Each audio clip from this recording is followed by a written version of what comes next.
Do you put crumpled money in red envelopes? Do you lie about your party plans? Do you give people your garbage? Were you raised by wolves? Let's find out. Here are things that can make it better when we have to live together. We can all use a little help. Some people don't ask themselves, were you raised by wolves? Hey everybody, it's Nick Leighton. And I'm Leah Bonnema. And let's just get right down to it with our AMUSE-BOUCHE. Let's get in it. So for today's AMUSE-BOUCHE, I want to talk about Hóngbāo. Do you know what this is? No. Okay. So this is the Chinese tradition of giving people money in red envelopes. And Hóngbāo literally means red envelope in Mandarin. And so you see red envelopes at the most auspicious occasions in China. So weddings, births, graduations, and of course, Lunar New Year. And China doesn't have a lock on red envelopes, but they give billions and billions of them every year. So it is safe to say that red envelopes is definitely a thing in China. And have you seen red envelopes? I feel like I have, yes. Yeah, you probably have. So here are some things to know about them. So first, a little history. And there's lots of origin stories about how this came about. But one that I like a lot that you come across often is the idea that money was originally intended to protect children from evil spirits. Specifically, there was an evil spirit named Sui who would come around every New Year's and torment children when they were sleeping. And so one set of parents was like, well, you know, if our kid doesn't fall asleep, well, then we don't have to worry about this demon. So the parents gave their kid coins to play with the idea that by playing with coins, that would keep him up all night. Well, the kid fell asleep, obviously, because I mean, how fun is coins to play with?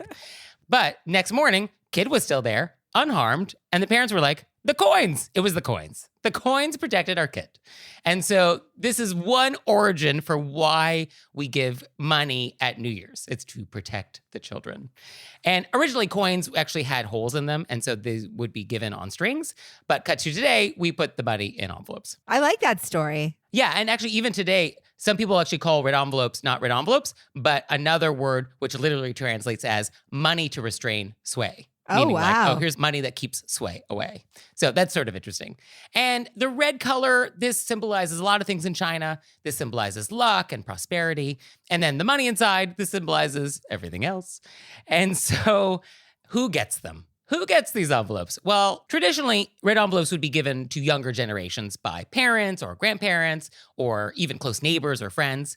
But they're also given from younger people to elders in sort of like a respect your elders Confucian relationship sort of thing. So then there's siblings. And in some families, you would actually give a red envelope to a sibling.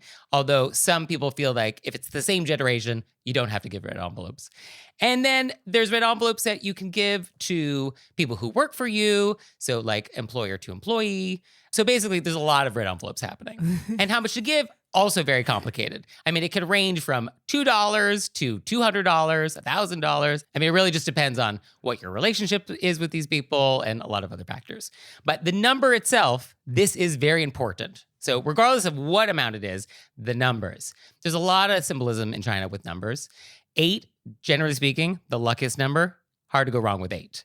And if there's an 8 in the number, also very good. And even digits are typically better than odd digits. So even though 30 is an even number, 3 is an odd digit. So you'd actually be better off giving somebody $28 because there's an 8 in it than $30, odd digit.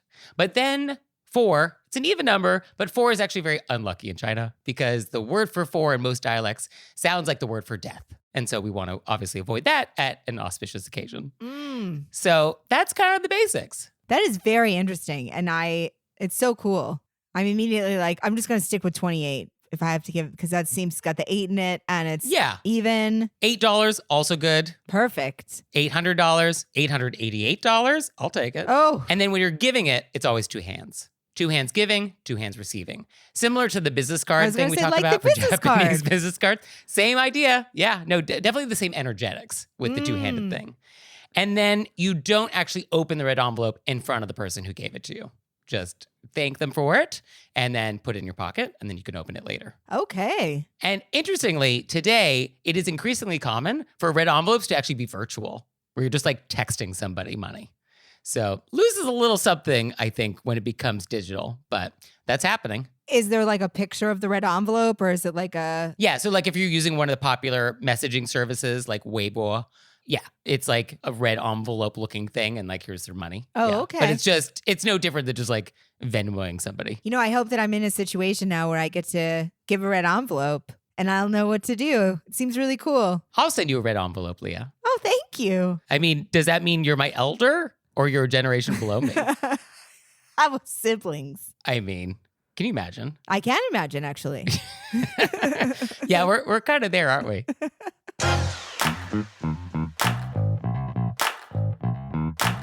And we're back, and now it's time to go deep. We have gotten so many messages about this. Yeah, we really have. So for today's question of etiquette, I want to talk about reseating people in the theater. You've started a movement with this, I think. Well, and not an actual theater, the theater of my life. The theater of my emotions. So this was something I kind of tossed out in a very old episode. And it's not something I invented. Somebody I know who was very wise once introduced this to me. And it really clicked in a very profound way. And so I mentioned it, and it really resonated for, I think, a lot of people, because we get a lot of people mentioning it in DMs and emails and handwritten letters that we get. So I thought, let's talk about it more. I think it's great. It's such a great visual to make sense of the topic. Yeah. So I'll just speak for myself, because this is how I think about my relationships and how I think about rearranging people in my life. And so the idea is that we have all sorts of different relationships. And we have people that we're extremely close to, and we have good friends, and we have acquaintances, and then we have people that we know, but like don't know. Like I know who delivers my mail, but I don't really know anything about her, and we're not gonna have coffee. But that's a relationship I do have. And the idea is that all of these people are in a theater. And I'm on stage because everything revolves around me. And the idea is that the closest people to me in my life, the most intimate relationships I have, these are people on stage with me. There's not that many people on stage. And that's my core ride or die. And then I have very good friends. These are people in the front row. Then I have people that I know well. They're further back in the orchestra. Then we have acquaintances. They're up on the balcony. And then we have people that I have passing relationships with, like the person who delivers my mail. They might be out in the lobby. And so all of these people are in different spots. And so why I like this metaphor a lot is that it helps me sort of prioritize my time. Like I want to spend more time maintaining the relationships that I have with the people on stage with me. And I'm less likely to invest a lot of time in the relationships for people who are up in the balcony. I think it's such a great visual. And I think for somebody like me who we're putting every single person in the front row. You know what I mean? Yeah, it's exhausting. It could be somebody you barely know. And if they have something that needs to happen for them, they have to be your front row immediately. You know what I mean? You got to. And so I think it's very helpful to realize not everybody's in your front row. You can't sustain that kind of relationships with the whole world. And conversely, we are not in everybody else's front row. Yes. And so we can't necessarily expect front row treatment from everybody. Absolutely. I think that's such a great point. And I know some people who would be more in my row. I'm not in their row. And then I just have to be like, okay. Yeah, we're not always in this identical seating charts for people. Right. And then maybe that gives you permission to reseat because you're like, oh, I don't really want to have a front row if I'm not in their front row because it's sort of exhausting to be the only one maintaining the relationship. Bingo. Yes. I think a lot of times when we realize that, oh, I'm in a different seat in your theater, and that is why you're not making any effort at this relationship, then that gives me permission to reseat you as well. Yeah. And it's like, oh, okay, we're not front row people. That's cool. Then I'm going to put you in my balcony. Yeah. It's so funny. I would love to know if in your brain you're seeing the same theater as I'm seeing, because I'm seeing people moving around in a physical theater through this conversation in my mind. Oh, absolutely. Yeah. I mean, actually, I'm picturing the Metropolitan Opera auditorium. That's nice. It's a big space. Yeah. Very nice. But it has really nice wood paneling, a really rich red carpeting. A lot of opportunities to reseat people. A lot of different tiers, a lot of balconies, a lot of different levels. I love it. And then why this is an etiquette thing is that when there's an etiquette crime, often how we want to handle this crime depends on where someone's seated in our theater. Like if somebody is on stage with us and there's an etiquette crime, we probably don't want to toss away that relationship. We might want to have that polite yet direct conversation with them about like, oh, this thing happened. Let's talk about it. But if there's an etiquette crime with a perfect stranger, this is somebody who's not even in your theater. They're out on the street. Well, that's maybe a different etiquette response. Maybe we just let it go. Oh, somebody made some rude comment to you on the subway. Just walk away. So I think often the seating chart can inform how we want to feel about an etiquette crime. Yeah, I love that. I think that's perfect. And when we're doing a reseating, I think a lot of times we have the desire to make a grand announcement about it. And when we're reseating, we actually don't want to do that. And so much of etiquette is not satisfying and is about not giving people closure. And this is one of those times where you're not going to give somebody closure. You're just going to reseat them, not tell them they've been reset, but just start treating them according to their new seat. And so if this was a good friend who did something and you're moving them to the balcony, well, then just treat them like a balcony person. Just don't put in as much effort as you would with an orchestra person. Yeah, you don't have to be rude or impolite. It's just less. Yes. Yeah. Oh, this is never about being rude to anybody. This is just sort of how much effort you want to put into a relationship. You must treat everybody with kindness and you must be cordial to everybody in your life. Yes. Unless they really don't even deserve a basic courtesy, which happens. There are certainly people who don't even deserve that. But for the most part, we should treat everybody with respect and be cordial. But it's just, somebody who makes no effort to reply to your dinner party invitation, well, then you're in my balcony. I'm not going to make more of an effort. And happy to see you at the holiday party of our mutual friend once a year. Yeah, we'll say hi. It'll be nice. How are you? How was your year? So nice to see you. Boom. And then that's it. Enjoy your time in the balcony. I also think that when people are being resat and we're not announcing it, if you sort of pull back on a relationship, deep inside, people know why. Yes. I think so. I mean, I think people get the hint. Yeah. And if they don't notice, then that's also fine. Yeah, it's fine. And I have definitely been resat in other people's theaters, and I can take that hint, in which case it's like, oh, okay, that's a wedding I should have been invited to and I wasn't. Oh, I didn't realize that my tickets got swapped. And you're like, okay, this is my new seat. Yep. And, you got to be in a good place for that. Oh, I've for sure been resat. Yeah. I mean, we all have. It's what it is. I mean, you cannot expect to always have the same seat forever in everybody's theater. But if you feel like you're in somebody's theater and you really want to go from the balcony to the orchestra with somebody, you can also make an effort to upgrade your seat. You can. And it's possible, though, that you can make all that effort and try, and they just don't have the bandwidth in their life. And yes, that's what it is. There may not be enough seats. Yeah. It could be one of those cabarets where they take out half the seats so they could put in little tables. Yes. They have cabaret seat. I feel like that's such a great way to think about it. This person has cabaret seating. This has nothing to do with me. No, it's just the seating chart is just what it is. Yeah. They had to have room for the waitstaff to go in between the tables. Obviously, I just don't fit. It's not personal.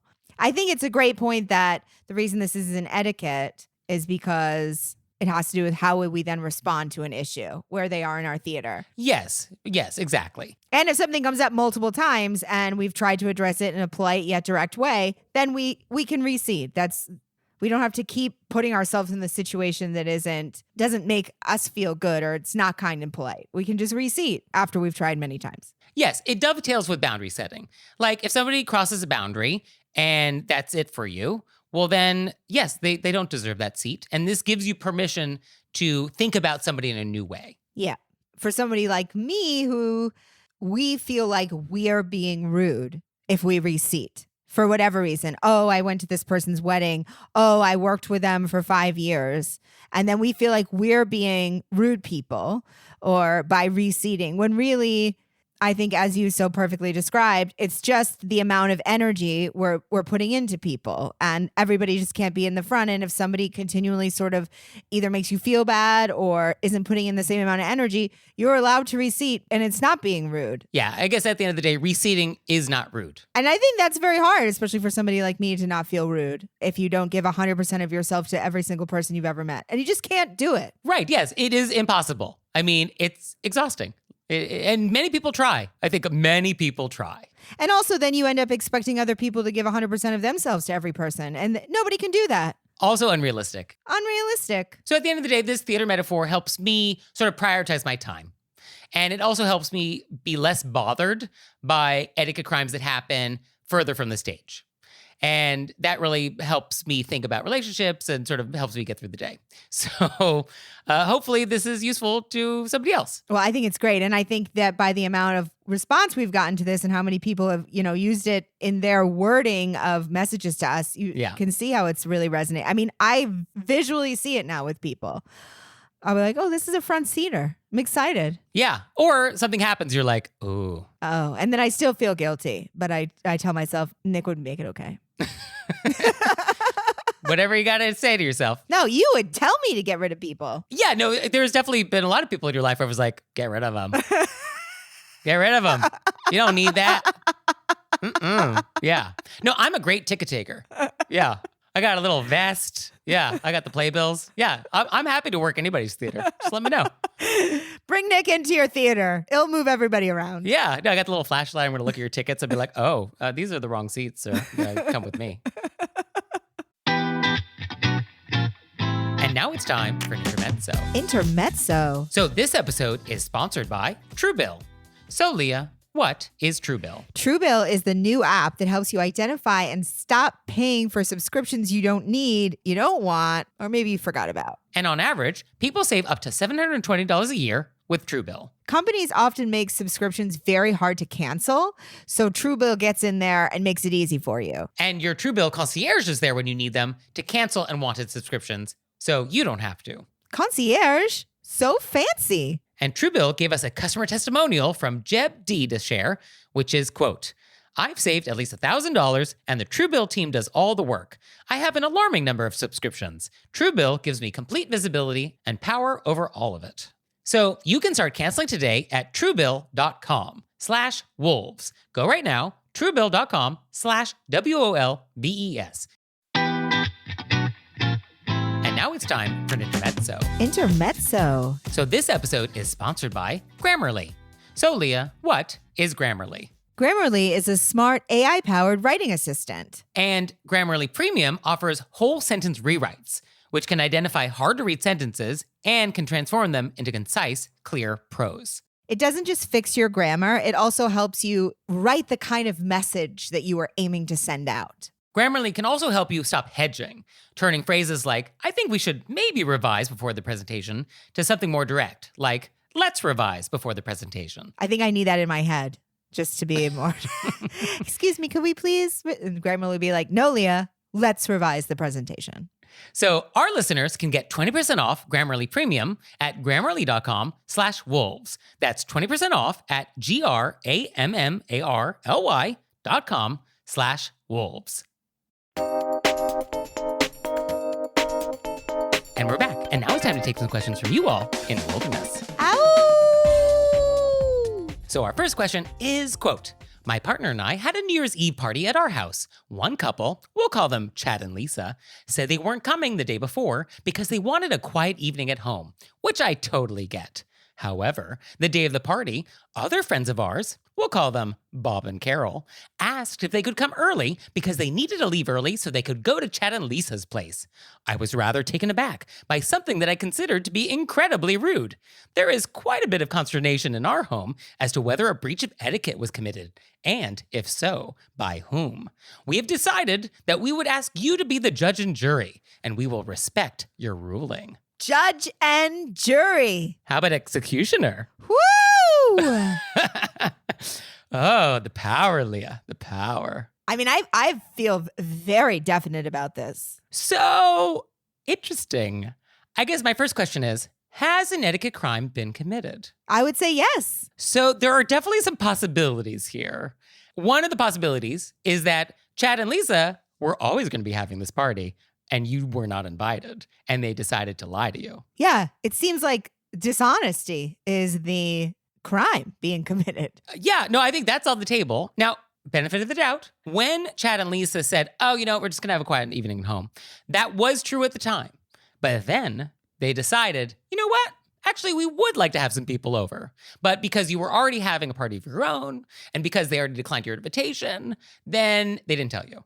Do we live in this world? Is this possible? It's possible. I still think it's rude. Okay, so I guess either way, there's deceit here. It's the deceit. There is deceit regardless. Yeah. There's deceit across the board. Yeah. So I guess deceit is rude. Rude. Yeah, it is rude. Inevitably, you, close friends, you're having a party. Everybody knows you're having the party. Yeah. So what's really happening is an alternative gathering has been pulled over to this other area that started out as, oh, we can't come. We're having a quiet evening at home. Whatever the explanation is, if it is this, we were going to have this and then we did this thing, there should have been some kind of a conversation. Especially since we have friends in common. Bob and Carol are here. They know Bob and Carol were going. Of course. And I don't Of think course. it's Bob and Carol. Bob and Carol probably didn't know what Chad and Lisa had started. Well, good question. Because when was Chad and Lisa's party scheduled for? Because it sounds like Chad and Lisa RSVP'd, but then changed their mind. Yes. And so when did Chad and Lisa decide to have a party? Well, even if it's just a small get together, I think that Bob and Carol, they were just like, hey, we're going to go there and we're going to go there. But Bob and Carol hypothetically RSVP'd to our letter writer first, and then got this later invitation from Chad and Lisa. But I feel like if you're upfront about that, you're allowed to do that. If you're upfront about it, but on some level, Bob and Carol committed to our letter writer, yes, we would be delighted to join you for New Year's Eve. Oh, and then changed their mind later. And then Chad and Lisa came along. They're like, well, we're also going to have a party. And week of good parties. And then Bob and Carol were like, oh, actually, Chad and Lisa's party? That's going to be a way more fun place to be at midnight. So we'll pop by our letter writer's place early in the evening, have a little champagne, and then get out of there for the good party. I feel like with Bob and Carol doesn't bother me as much because at least it's honest. It is more honest, yes. Okay, so we're going to give them a pass today. Because as far as we know, maybe Chad and Lisa live right next to their house. And they're like, we'll swing by on the way home. We want to be in bed at 12:02. Okay, fine. All right. That is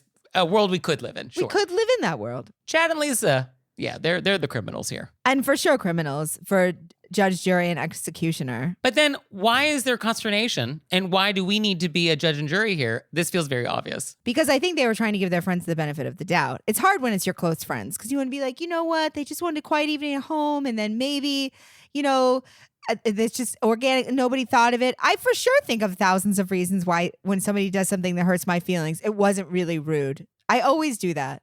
And I think that's why there's a third party being involved. Okay, so what do we want to do about it? I mean, do we just not want to invite Chad and Lisa moving forward? I mean, our options are to do nothing. We can have a polite yet direct conversation with them about like what went down. Or we can just reseat them in our theater. Great callback. Mm-hmm. I guess those are our options. I think those all three options work. I think I would like to probably get together with Chad and Lisa for brunch and just bring up New Year's and be like, how was your New Year's party? We're so sorry you couldn't come.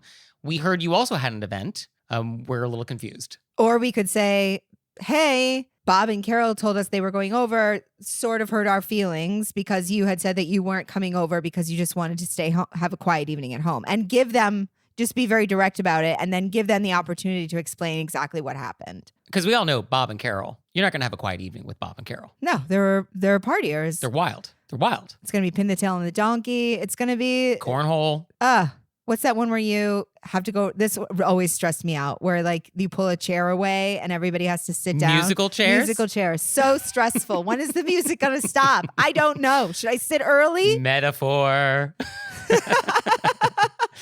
So I'm sorry this happened. I'm very sorry it happened. I would definitely rethink our guest list in the future because if you invite Chad and Lisa, they're going to have an alternative party and try to siphon off half your guest list. But if they're close friends and it hurts your feelings, I think it's totally fair to be like, this hurt my feelings. What happened here? Yeah. Okay. So those are I think good options. But for sure, it was rude. It was definitely rude. Absolutely. I'm going to have a new thing that's FSR. For sure, rude.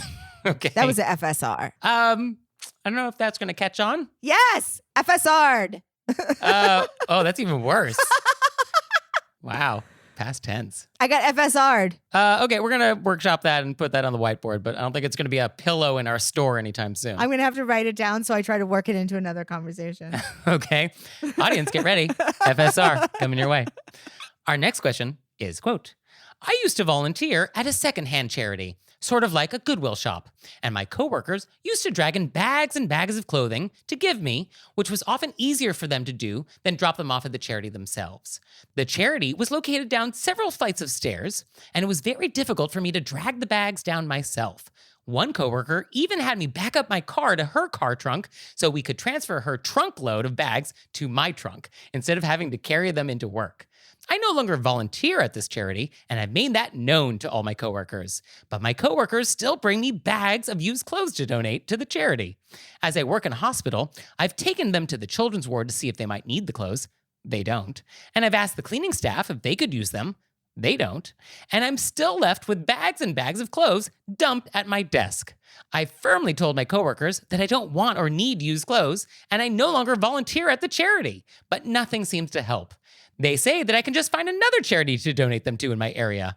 I've taken to just dumping used clothes in the trash since I don't want to deal with them.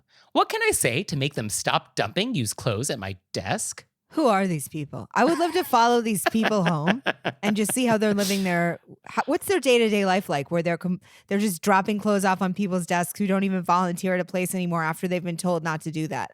I mean, Yeah.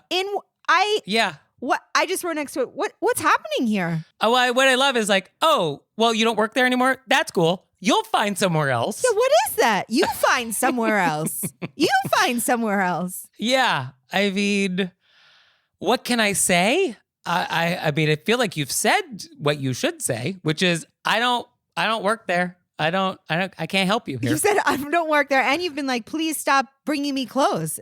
And then people, I almost feel like at this point, it's like we have to like next level our response. Well, I imagine that I step into the break room to get a cup of water, and I come back, and my cubicle is full of trash bags, full of used clothes. That's what I imagine as well. That there's just somebody just dumped them there and like left. And I don't even know where it's from, but I just can't even get to my desk. It's just like full of trash bags, full of chenille sweaters. I imagine that as well. I think though that we probably have an idea who it is. I almost feel like we're at the point where we take it back to them and say, please don't put this on my desk. I don't work there anymore. I have nowhere to put this, but thank you for being interested. And we give it back. Yeah. Yeah. I think you definitely give it back. Because once you take it, it is your problem.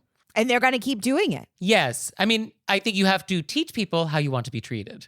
So I think we need to teach people that you don't take their trash anymore. I think it's so rude what these people are doing. And I'm very sorry. Basically, that you're volunteering at this place. You've been helpful. People weren't even carrying it down the stairs, and you've been helpful. And now you're being essentially punished for that. And I'm very sorry. No good deed goes unpunished. When I read this, I, in my head, heard you responding that. No good deed. I was like, Nick's thinking no good deed. No, and it's really true. Yeah, I think you just have to set firmer boundaries. I mean, it's unfortunate because you've set two boundaries. You said, I don't work there anymore. And then you've said, please don't. So now we have to, unfortunately, physically take these clothes and drop them on somebody's desk. We have to physically give them back and be like, no, I'm not doing this anymore. So sorry. Cannot help you.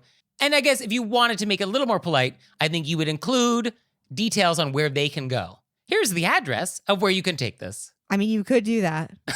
No, you don't even want to give that. I honestly feel like these are the people who said, find somewhere else to take it. Yeah. Because then I really feel like these people are going to be like, well, why don't you take it there? Yeah, if you know where it is, well, it's just easier for you to do it. And then you're going to have to say, why would I take your stuff? Yeah. No, I guess when it's people like this, logic doesn't really work. No. We're going to have to, it's like a heavy hammer. Yeah. So I think you have to somehow put a gate in front of your desk area. Some sort of so that they plexiglass. can't- or maybe a no dumping sign. I think you're going to have a sign. Please do not leave clothes for Goodwill. I'm no longer volunteering there. Yeah, a permanent sign where this is happening. That might actually do the trick. And then if people still drop it off, take it back to them. Yeah, and clarify. And say, hey, maybe you didn't see the sign. I'm not volunteering there anymore. I'm unable to take your clothes in. Thank you. Boom. Yeah, I think that's the best you could do. Beyond that, I mean, I think there are no other options. There are no other options. Yeah, I mean, at some point, it's hard to be polite. It is very hard. It's like people are testing you. Yes, this is a test. And so far, you're passing. I mean, you've excelled. So, do you feel tested? Let us know. You can let us know through our website, wereraisedbywolves.com, or you can leave us a voicemail or send us a text message to 67-CALL-RBW. And we're back, and now it's time to play a game we like to call Vent or Repent. Vent or repent. Which is our opportunity to vent about some bad etiquette experience we've had recently, or we can repent for some etiquette faux pas we've committed. So, Leah, would you like to vent or repent? Oh, I'm gonna vent. All right. This falls into the category where, as it's happening, I'm feeling very uncomfortable, and then I'm talking myself out of it, and then I feel guilty for feeling uncomfortable, which I think is, I really got to work on that and just allow myself to be extremely irritated. Yes, that's what this show is for. Yes. I always just feel slightly guilty feeling irritated, but then I just got to let it go. So I've been traveling 15 hours. I get into the airport. Uh-huh. I'm carrying a lot of stuff, and I treat myself to a car service, which I won't say the Ooh. name. It's on an app. I get into the car, lovely driver. I feel safe. You know what I mean? It's good driving. And then he starts telling me about his family and his life. And I'm trying, I'm exhausted, but I'm trying to be supportive and like engaging in the conversation. And, Which is really what you want after traveling for 15 hours. but I feel rude being like, you know what? I can't support your life right now. I don't want to say that. I just want to, Yeah. everybody needs an ear sometimes. So I'm trying to do that. And then he gets on about the financing of car services and how much percentage he gets versus, and he thinks he's being ripped off. And then he wants me to tell him how much I'm paying for this car service so he can tell me the percentage of which he's getting. Oh. So then I was like, I'm trying to sort of be polite, but then sort of disengage myself. And then I was like, I was traveling for 15 hours. So then he starts, it's so amazing that you get to travel.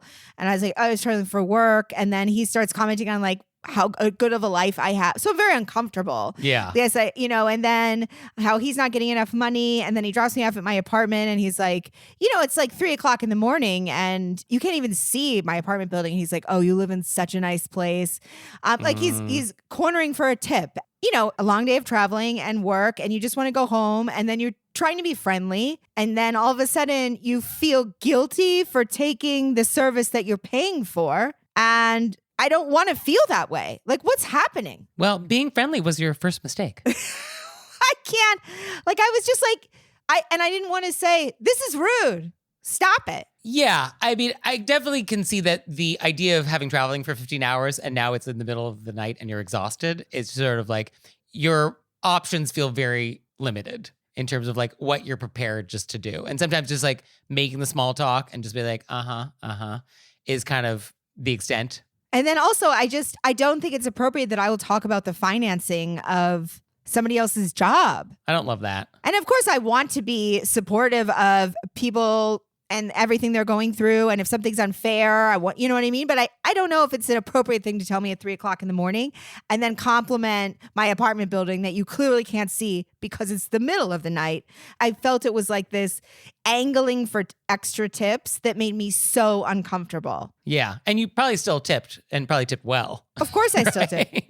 Of course I tipped. But I was just like, rude. Well, I'm sorry this happened. It is rude. Yes. No, you were made to feel very uncomfortable. And that is inherently rude. Yes. Imagine if I was like, you want to know how you get paid in comedy? You just made more than I could make in 3 hours in this trip.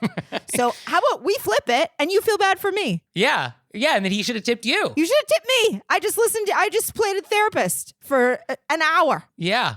Oh, that's a good point. Yeah. You should turn it around next time. I just got your whole family backstory. Or really, maybe you should actually just start driving one of these app-based car services. You'll make more money. Just start driving and be like, hey. So for me, I would also like to vent. And so a few friends were visiting New York from out of town. And I had planned a dinner for them and some friends that they know who live in New York all together. And let's call them Chad and Lisa. And so Chad has, I would say, unadventurous tastes. He is not really interested in going to a restaurant that only has one location. So this is Chad. This is what Chad is interested in. So we had a lot of negotiation back and forth about, what restaurant would be good and what cuisine and what time and the neighborhood was convenient for them. And so a lot of back and forth, more so than is ever necessary just to schedule dinner for 5, but here we are. So we ultimately settled on a restaurant that I don't really enjoy, but it's fine. It's not great. It's average to below average, but they sell food and they put it on plates and okay. I mean, personally, if I'm going to spend the money and the calories, I would definitely prefer something else. But this is a get-together with friends. It's not about having a transcendent culinary experience. So, okay, fine. So, cut to the evening of the dinner. It's 30 minutes before we're all going to meet. And I get a text message from Lisa. Hey, Chad's tired from our day, so we're going to skip dinner. Have fun. And now it's 8:00 on a Friday night in New York City. And we're not going to late cancel on this restaurant and go somewhere better. Also, it's 8:00 on a Friday night in New York City. So like there is nowhere else to go. So now the rest of us are at a restaurant none of us wanted to be at, having a meal none of us want to be having because you made us and now you're not even coming. Ugh. Unbelievable. You set it up all around them. And Yeah. then they were like, you know what? We're good, but thanks. And the fact that I have this podcast is also not a secret. And so I actually think that these etiquette crimes that happen to me are worse because I am involved with a show about etiquette. So I have a lot of thoughts and interests in behaving nicely and politely and with respect and kindness to other people. And so when you do this, to me specifically, you know what you're doing, right? You have to know. I think they don't know. I think they're like, why would you not set it up around me? And then I could back out last minute. I mean, yeah, I guess. Yeah, okay. I mean, they're going to know now. I mean, will they? They clearly don't listen to the show because anybody who listens to the show, not going to do this. That's a very good point. I mean, you sometimes wonder how far people's, I don't do that. That's not me. Oh, that's true. Well, listeners, anytime you're listening to our show and be like, I would never do that, you probably have. But also what made it bad is that they didn't apologize when they canceled. They were just like, have a great time. It was just like, have fun. Bye. Super cash. Have a great time. See you. And it's like, great. Thank you so much. So hard not to respond. Oh, so sad you can't make it because we came here just for you. Yeah. So sorry you can't join us for this thing that was exclusively set up for your benefit. We all hate to be here and you're forcing us to do it anyway now. And we will resent you forever. Bye. How fun would it be if we just started saying things like that to people when we felt it? I mean, that's my internal monologue.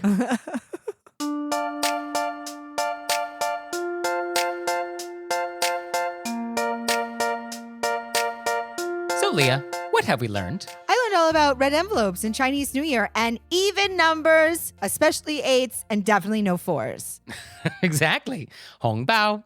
And I learned that even after being in transit for 15 hours, you're still going to listen to somebody's life story.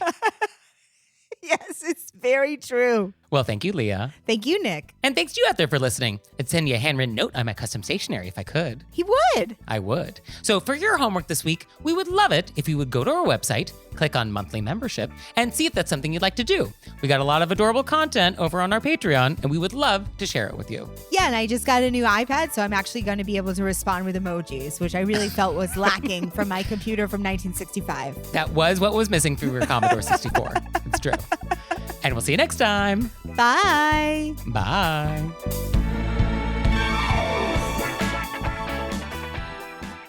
All right, Leah, it's time for Cordials of Kindness, the part of the show that you make us do, but I only give you 30 seconds to do it. Ready, set, go. I have a huge kindness, gracious thank you so much to my parents, Melody and Garrett Bonnema. Aw, I just spent the most wonderful chunk of time with them, and I'm so absolutely grateful. that's very nice. And we got a great Cordials of Kindness from y'all, which is, quote, my 2-month-old baby was fussing in the car until I put on your podcast. She quieted down immediately, and when I checked the rearview mirror, she was happily smiling. Coincidence? I think not. I imagine it's your lovely voices and congenial conversation that calmed her. She'll be an etiquette pro in no time. Thank you. Oh, That's very nice. so nice. I immediately get this visual of this happy, smiling baby, and I love it so much. Oh, I love that. Oh, that's really wonderful. So thank you. That makes our day. Thank you. Oh, Leah, one more thing. What? Have you signed up for Patreon yet? I have. Me too. You out there, have you signed up for Patreon yet? No? Well, go to our website, wereraisedbywolves.com, click on monthly membership, check it out, because we would really appreciate it if you'd support our show. We love your support. We would. So please do that, and we'll see you next time. Bye. Bye.